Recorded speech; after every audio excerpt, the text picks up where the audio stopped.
Nanawagan karon ang Commission on Human Rights sa mga pamilya ug sa mga nakasaksi sa nahitabong extrajudicial killing sukad niadtong tuig 2016 nga mopatimaw sa ilang buhatan aron makalihok na ang kaso.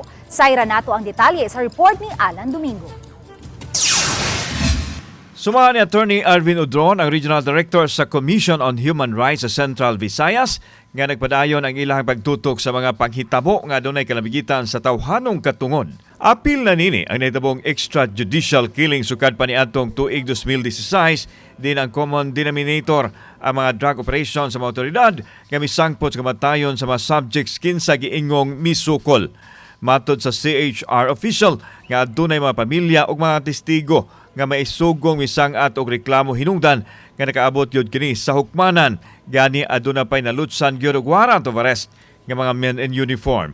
Wala hinuon mohatag ang CHR og detalye mahitungod nini apan gihangop nila ang kalambuan tungod kay nakalihok ang kaso bisan kaniadto naglisod sila sa pagkuha og kasayuran gikan mismo sa mga ahensya kansang sakop ang nalambigit.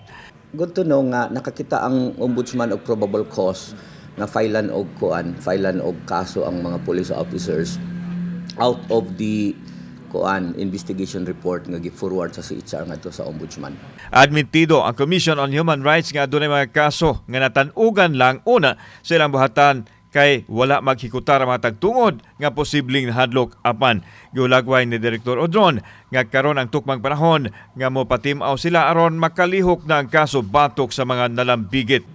And I will tell everyone, family members, mga witnesses, kung naamoy hibalaan, this is one of the safest time for us to tell the truth and to say what we witnessed during the campaign against illegal drugs.